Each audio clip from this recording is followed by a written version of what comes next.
My husband cheated on me and then plotted for me to forfeit all marital assets. The son I carried for 10 months was ecstatic. Henry finally divorced you, you old hag. My new stepmom is so good. She buys me smartphones and lets me play games. I gave him 2 hard slaps with a faint smile. Then I turned and began my revenge plan. As I walked out, carrying my suitcase, Kevin, my ungrateful son, who had been playing games on his computer, followed me. "Hey, old hag, where are you going if you're not making dinner?" I ignored him and kept walking. My ungrateful son's eyes darted around slyly, and he grinned. "Did you two get divorced? Henry finally divorced you, you old hag." My 11-year-old ungrateful son jumped around excitedly, like a toddler. He wasn't like this before he was 4. But ever since Grandma came to live with us, he changed. Every time I tried to discipline him, his grandmother would interfere. She'd even call me an old hag in front of him, saying I only knew how to spend money and so on. That's why this ungrateful child became increasingly rebellious. He started calling me an old hag when he was 5. Now that I'm divorced, I finally don't have to discipline this ungrateful child anymore. My ungrateful son followed me all the way downstairs. "Hey, old hag, you're not secretly plotting something nasty, are you? Let me tell you, my soon-to-be stepmom is so good to me. She knows I like playing games and even bought me a smartphone. I'm warning you, after the divorce, don't you dare harass or try to seduce Henry." Hearing that, I sneered. "Seducing men? That's your soon-to-be stepmom's tactic. You used to sneak around calling her mom, now you can just call her that directly." My ungrateful son looked guilty for a moment, then rolled his eyes and scoffed at me. "That just means Tiffany is more capable, and you deserve it for not being able to hold on to your man." I threw my suitcase aside, rolled up my sleeves, and slapped him hard across the face. Perhaps because I acted so suddenly, my ungrateful son didn't react in time. So the slap landed squarely on his face, leaving a clear handprint. The pain in my hand was nothing compared to the pain in my heart. I'd never done anything wrong in my life, yet I gave birth to such an ungrateful child. My ungrateful son reacted by clutching his face and wailing in pain. He pushed me with all his might, cursing vilely. "Bitch! Old hag! How dare you hit me? I'll kill you!" If I hadn't grabbed the wall in time, this little brute of an ungrateful child would have pushed me down the stairs. My ungrateful son yelled threats, his young face contorted in a ferocious expression, looking 90% like his father. Recalling all the grievances I'd suffered in my marriage, waves of injustice washed over me, and I suddenly broke down. I raised my hand and slapped him again. "Kevin! You ungrateful child! From this day forward, I have no son." My ungrateful son was stunned by my resolute tone. Mimicking his scorn, I jeered, "Kevin, even though I'm 35, I can still get married again and might even get pregnant and have children. Even if I can't, I can adopt. As for you, I'll just pretend you died at birth. Oh, and by the way, your stepmom is only in her early 20s, she's even more likely to get pregnant. Who knows how long you'll be able to act so arrogant." My ungrateful son glared at me, panting heavily. I took my suitcase and went back to my parents' house. Carol and Henry weren't friends today, they were waiting for me at home.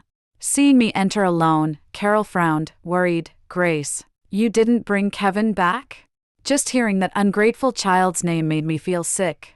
"Carol, Henry, from now on, just consider my son to have died at birth." After saying that, I told Carol and Henry all the nasty, vicious things Kevin had said before I came home. Henry immediately flew into a rage. "That little brute!" Before, for Kevin's sake, I had never told Carol and Henry after Marcus abused me, I just endured it alone. Now, all I felt was injustice, and I recounted my injuries one by one. I had injuries all over my body, scars on my arms from cigarette burns, ribs fractured by Marcus with a chair, bruises on my legs from being kicked. Carol cried seeing them, while Henry wanted to confront Marcus. I stopped him. "Henry, it's no use. I reported him to the police before, but they only offered advice and education. After they left, he only got worse. I don't want any connection with the Sun family anymore. That includes Kevin. I used to be so good to him, but after he met his father's mistress a few times, he started calling her mom." Carol and Henry looked heartbroken. Carol, Henry, divorce isn't a bad thing. Without the Sun family, I can finally live my life properly. I won't let that whole wretched bunch ruin my entire life. That night, sleeping by my parents' side, I had the most peaceful sleep I'd had in years. Life had to go on, so the next day, I went out to look for a job. But it wasn't easy at first. I registered on Indeed and sent out job applications. But for almost a week, I didn't get any interview invitations. Any replies I did get were just automated messages. I understood, of course. I'd been a stay-at-home mom for 11 years and had no work experience. How could anyone expect me to get an interview in that situation? Even though I understood, I still felt a little discouraged. One day, Carol asked me to go to the supermarket for groceries.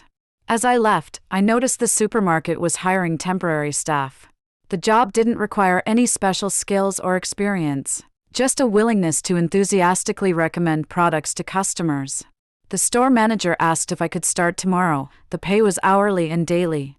Even though it was less than $100 a day, at least it was an income. It was the start of my beautiful new life. I cherished this job. Even though my back ached every day at first, it was far better than having to beg for money and face contempt.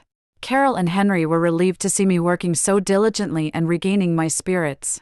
One of my colleagues, Aunt, was the same age as Carol. Aunt was a very warm person. One day, while we were chatting, she asked me why I, a university graduate, was working as a supermarket promoter. I told her about my divorce. Aunt sighed. These days, divorce isn't such a big deal. Look, I'm divorced too, and I raised my children well. As long as you work hard to live a good life, that's what truly matters. Because had abused me, I had scars all over my body. One day, while I was organizing newly stocked shelves, Aunt noticed a scar on my lower back. Marcus had stabbed me with a broken wine bottle, leaving that scar. Aunt didn't embarrass me by asking about it then, but she did give me extra consideration at work. After working as a promoter for nearly 3 months, the manager said he would make me a permanent employee. This would mean a stable salary of $3,500, plus health benefits and retirement contributions. The day before my official transfer, the supermarket conducted an inventory check. During the inventory of the toy section I was responsible for, a toy race car worth 3,458 yuan and a toy gun worth 1,888 yuan were missing. Just as I was about to burst into tears, Aunt suggested checking the surveillance footage. In the surveillance room, security personnel pulled up the footage. It showed a little boy wearing a baseball cap and a mask taking the toy race car and toy gun. The boy didn't leave through the checkout. Instead, he sneaked out through the back employee entrance.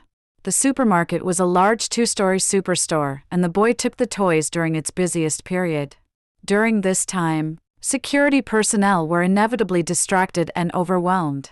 The store manager believed the boy must have been put up to stealing. These 2 toys were quite valuable, so the store manager called the police. However, watching the little boy on the surveillance video, I felt uneasy. That figure looked too much like Kevin. After the call, the police arrived quickly. Then, half a day later, the police informed us that they had found the boy who stole the toys.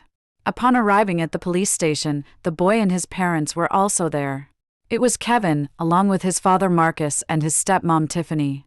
Seeing me, Marcus's face turned ashen and ugly. He glared at me intensely, then looked subserviently at the police officer.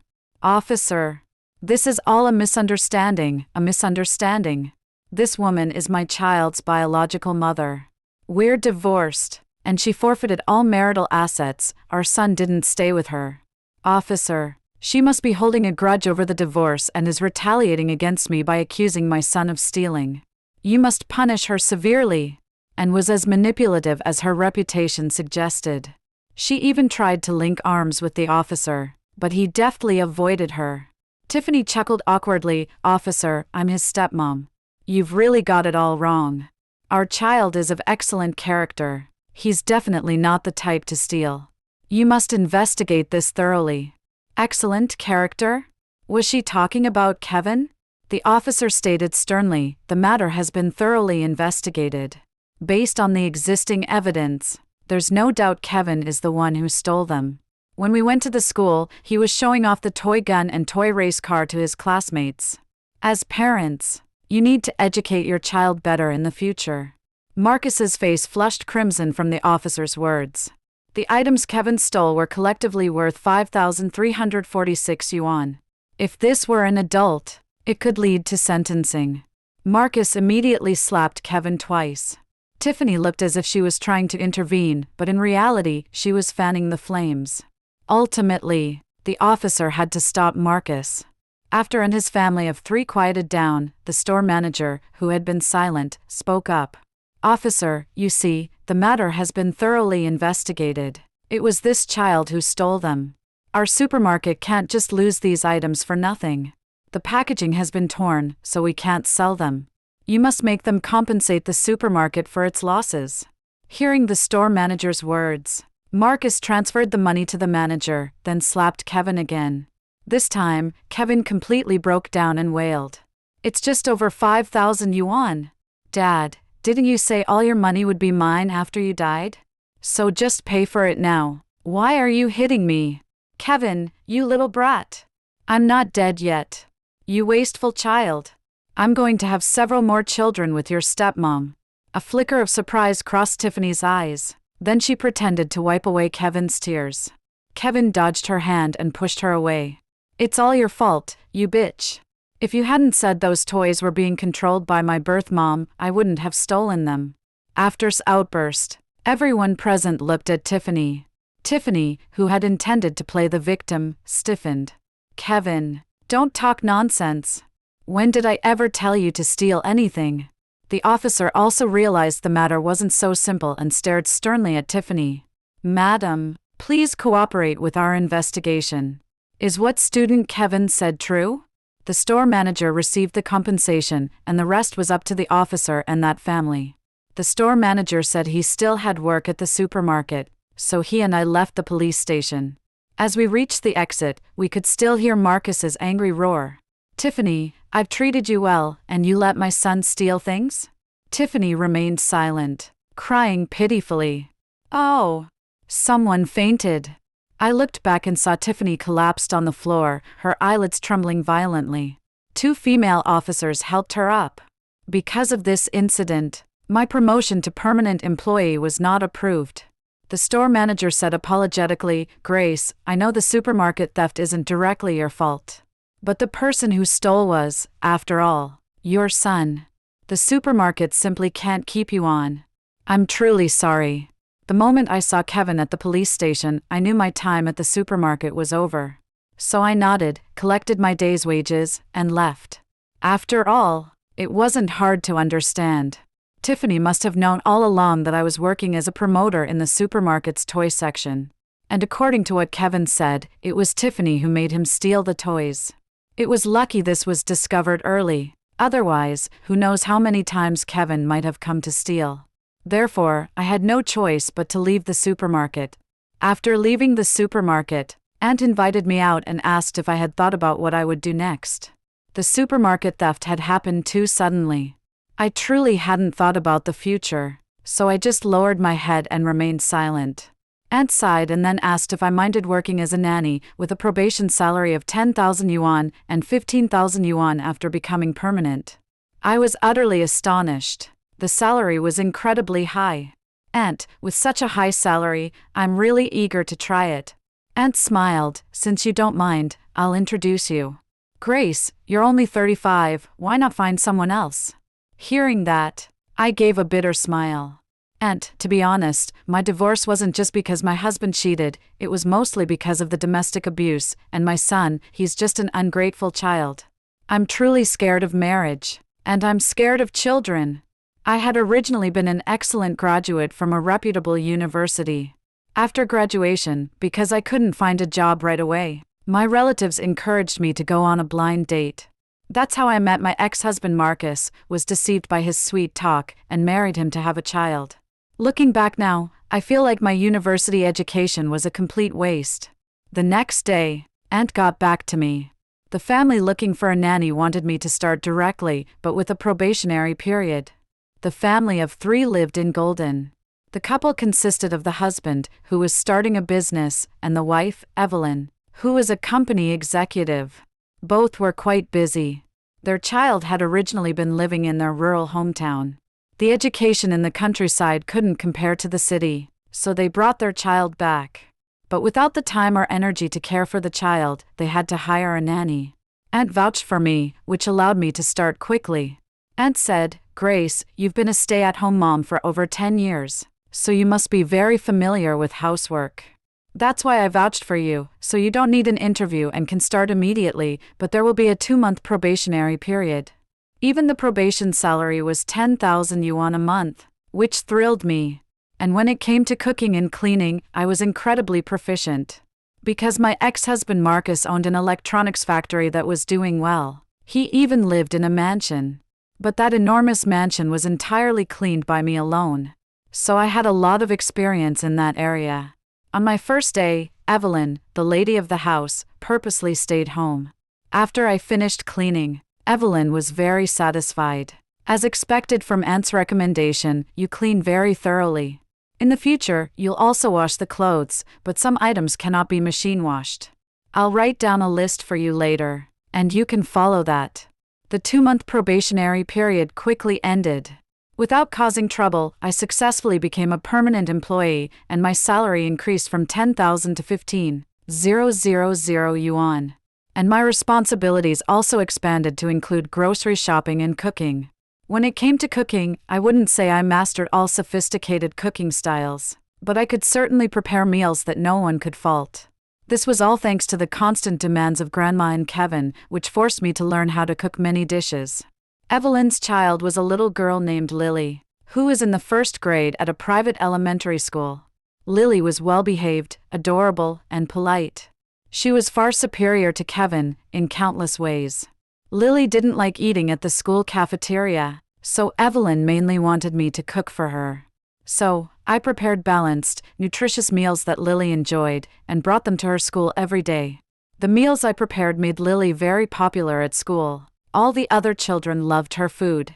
This also made Evelyn shine at the parent-teacher conference, and when she came back, she voluntarily raised my salary to 20,000 yuan.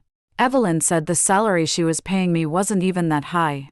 She said this because she was afraid I might leave if I found out what other nannies in the residential complex were earning. I smiled and reassured Evelyn. Because she had already taken the initiative to raise my salary, and it might even increase again in the future. Besides, Evelyn was a good person, and I wouldn't leave. Evelyn praised me profusely after hearing that. Not long after this, the residential complex where Carol and Henry lived was slated for demolition. Our family lived in an old district. The house had been there since the 1950s, left to us by my grandparents. The demolition compensation included 2 million yuan and a new apartment, along with a relocation allowance until the new residential complex was built. So I rented an apartment in a neighborhood near Evelyn's house. This made it convenient for me to visit Carol and Henry anytime. Carol and Henry also learned about my salary increase and were quite happy. One time, Evelyn gave me a day off, and I went home. Carol and Henry hesitated at the dinner table, as if wanting to say something. I told them to just say what was on their minds. "Grace, look how high your salary is now. Can we bring Kevin back?" Carol and Henry's idea was that right after the divorce, I had no money, which was why that ungrateful child didn't want to stay with me. But now my salary had reached 20,000 yuan, and it might even increase further, so I could start working on bringing him back. Setting aside whether I even wanted to take that ungrateful child back, how could he possibly give up his privileged life to live with me in a rented apartment? Even if he did come back with me, how could Carol and Henry manage him? The thought of that ungrateful child stealing from the supermarket filled me with waves of disgust. So I decided to tell Carol and Henry about it. They were both shocked and disbelieving. "Carol, Henry, the police investigated this thoroughly, and that ungrateful child is beyond redemption. Besides, before I left Marcus's family, he said he wouldn't take care of me in my old age and attend my funeral. And I told him I'd pretend he died at birth. Carol, Henry, don't think about him anymore. I've decided not to marry again, and instead, I'll adopt a child and raise them well." After everything was out in the open, Carol and Henry stopped thinking about that ungrateful child. After all, by blood and affection, I was their closest relative. One time, While I was out buying groceries, Kevin's homeroom teacher, Ms. Miller, called me. Ms. Miller said Kevin hadn't been to school today. She asked if something was wrong at home and mentioned he wasn't answering his smartphone. I hung up, originally not wanting to get involved, but I was afraid Marcus would find out and cause trouble for me. So I called Tiffany.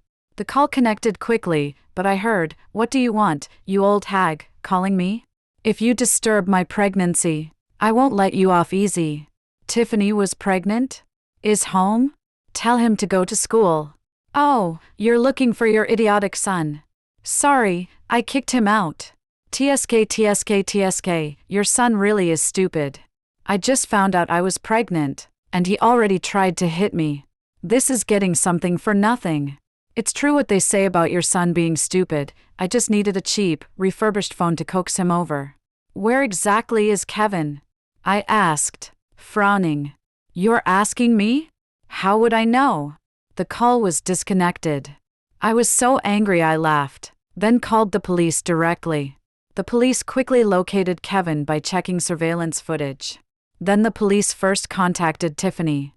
Tiffany claimed she had stomach pains and was on her way to the hospital, so she couldn't accompany the police to find him. Left with no choice, the police then called Marcus. However, he was away on a business trip and couldn't make it back. Finally, the police contacted me and asked me to go with them to pick him up. Kevin was at a train station. It turned out that after Tiffany kicked him out, he first went to my old district, which was slated for demolition. Naturally, he didn't find anyone there. Then he decided to look for his father. Once at the train station, he realized his smartphone and money had been stolen when he tried to buy a ticket. When the police and I arrived at the train station, he was curled up on a seat. The police asked him why he hadn't borrowed a smartphone to call someone or asked someone to call the police. Kevin, no longer his usual arrogant self, mumbled, "I don't remember my mom's phone number." As for asking someone to call the police, given Kevin's obnoxious and detestable demeanor, who would help him? I said expressionlessly, "My son died at birth." Kevin's tears streamed down his face, and he cried pitifully. But I suddenly remembered a time when Marcus had abused me. Kevin had clapped his hands and laughed, saying I, the old hag, deserved to be beaten. The officer paused, as if about to say something to me. I took out my smartphone and played a recording. It was the call I'd made to Tiffany earlier today. That bitch. After listening to the recording, Kevin's face darkened, and he cursed. Amidst the officer's ineffable expression, I left the police station. Lily attended a bilingual elementary school with many foreign teachers. Her level was falling behind, and coincidentally, I had graduated from a foreign language institute. Although I hadn't used it for many years, conversing in English with Lily was still no problem for me. So, one day, while I was practicing speaking English with Lily, Evelyn, who was struggling with this very issue, overheard us. "Grace, I had no idea your English was so good," Evelyn exclaimed. "My used to be okay, but after 10 years as a stay-at-home mom, I've forgotten most of it." I smiled modestly. "Don't be so humble, your spoken English sounds excellent to me, with a hint of an American accent." Evelyn's words twisted my heart. I had attended a foreign language institute, majoring in English. My teacher at the time was an American foreign language instructor, and my speaking ability had been praised by him. If I hadn't gone on a blind date and married Marcus, I might have realized my dream of becoming a senior translator. Evelyn saw my expression and said nothing more. Not long after this, one evening, the master of the house didn't come home again. Evelyn took out 2 wine glasses and said, "Grace, Aunt told me you attended a foreign language institute. No wonder your spoken English with Lily was so good that day. Perhaps it was the tempting red wine, or perhaps it was being praised." My eyes hazy, I began to pour out my grievances. "Evelyn, to be honest with you, I got married right after graduation, though I divorced recently. My ex-husband owns a factory, so his family was quite well off, and they lived in a mansion. I actually know about this red wine. My ex-husband's house has a wine cellar with 2 walls full of red wine. Most of it is just cheap stuff. Only a few bottles were bought from abroad for show. Marcus and I met on a blind date. Before we married, he was decent to me. But after marriage, he changed. Especially when he drank. He became a completely different person. I can't even count how many times he abused me. And my mother-in-law, she was quite harsh. When she lived in her rural hometown, we got along fine. But when my son was a few years old, she moved in with us, and the first thing she did was fire the housekeeper. From then on, I was the only one cleaning that 4-story mansion, and if I ever failed to cook on time, she would verbally abuse me in front of my son. And my son, he truly is an ungrateful child, completely spoiled by his grandmother. When his father hit me, he would clap and cheer, calling me an old hag, and he was easily swayed by his father's mistress with a cheap, refurbished smartphone. Not long ago, the mistress even incited him to steal from the supermarket where I worked. Looking back, ever since I graduated and got married, my life has been nothing but a cliché joke. At this point, Evelyn handed me a tissue. I took it and wiped away my tears. Now that I'm divorced, I'm free, and I've found myself again. Hearing my last statement, Evelyn fell into contemplation, her gaze seeming to look through me and see something beyond. I smiled. Evelyn, it's quite late, you should get some rest. While I was lost in thought, I prepared to leave the living room. Grace, Evelyn suddenly called out. You know I work in international e-commerce, right? My company is in a growth phase, and we desperately need talent like you with foreign language skills. Are you interested in joining my company? This time, it was my turn to be stunned. How could I not be interested? I was overjoyed. After 10 years as a stay-at-home mom, I could now enter the professional world. My university education hadn't been a waste after all. Evelyn's company was co-founded with her foreign classmates and had already begun to take shape. Evelyn asked me to start from the ground up, as an entry-level employee. I breathed a sigh of relief. I had just joined the company, and the position of a regular employee was perfect. I could gradually familiarize myself with the company's operations. People in the company often gossiped about me, a 30-something newcomer who had just joined, but on the surface, they were friendly enough. To perform well at the company, I started studying at night and bought a few suits. Evelyn saw the suits I bought. She smiled. Grace, the company doesn't require employees to wear uniforms. But when you become my assistant, these suits will come in handy. After that, I put away the suits and instead searched TikTok and other apps for professional outfits for new employees. Following the advice from the fashion videos, I picked out a few outfits that suited my personal style. When I wore them to the company, a group of young women complimented me, saying my aura had significantly improved. After joining the company, my salary was lower than before. Evelyn stated frankly, company employees generally earn around 5,000 yuan. However, you'll also be responsible for Lily's 3 meals, and your commute expenses won't be insignificant, so I'll set your salary at 10,000 yuan. Although this salary was lower, I knew it was a once-in-a-lifetime opportunity. Moreover, Evelyn's company wasn't too far from her home, just a 30-minute round trip by subway. It just meant sometimes the subway would be crowded, and I'd have to work a bit harder. In addition to all this, I also had to stay up late studying e-commerce knowledge. Although life was hard, I only felt fulfilled. Time flew by, and my probationary period at Evelyn's company ended. I passed probation and became Evelyn's assistant. In the office, Evelyn, my boss, looked at me with admiration. Grace, I knew you'd pass the probationary period. You have a persistent drive. Starting today, you are my personal assistant.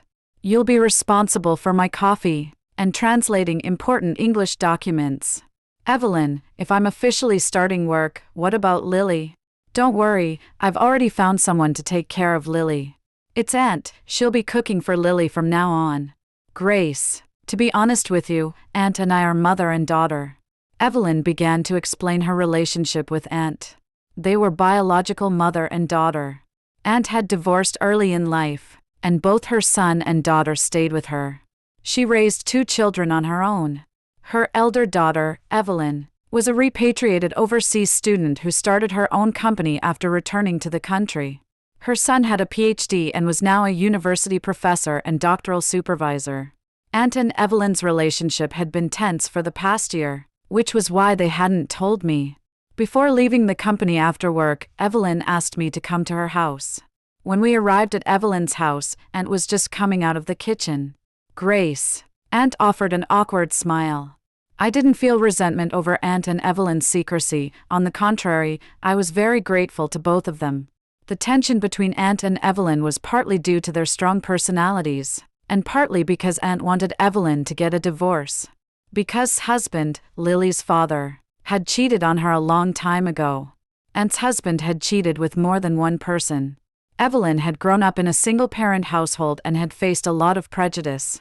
She didn't want Lily to experience the same, so she had continuously refused her husband's requests for a divorce. I sighed softly, realizing that during all my time at Evelyn's house, I had only seen the master of the house a few times. Evelyn went to change. Aunt pulled me aside and said, "Grace, I still have to thank you. If you hadn't said those things to Evelyn that day, she still wouldn't want a divorce." Since that day, Evelyn had a change of heart and started collecting evidence of Lily's father's infidelity. The next workday, Evelyn called me into her office. "My mom told you, didn't she?" Evelyn smiled. When things were busy before, Lily stayed with her grandparents in their rural hometown, and her father and I rarely spent time with her. After bringing her back to the city, I originally wanted to make it up to her. But then one day, Lily suddenly told me that her dad didn't seem happy to see Mom and me. When I heard that, my heart was so conflicted. It was only after hearing what you said that I finally decided to divorce. After officially starting work, I began to dedicate most of my time and energy to my job. As time went on, I started perfectly completing every task. The confidence that Marcus had once shattered also returned. The company also developed increasingly well. After a meeting, the company decided to create a clothing brand. Evelyn put me in charge of market research and contacting designers. Through my research, I discovered several emerging designers. The clothes designed by one of the designers sold out within days of being launched on the e-commerce platform. Sales for the other designers' clothes were also good. The company held an emergency meeting and selected the key styles to promote. A few months later, the clothing brand firmly established itself, and the company's quarterly profits more than doubled compared to the previous year. The whispers and criticisms about me, a newcomer, completely disappeared. My salary also increased to 30,000 yuan after tax, plus year-end bonuses and commissions. In addition, Evelyn and her classmate each transferred 5 shares of company stock to me. There was another piece of good news. The new residential complex, built after the demolition of the old neighborhood, was completed.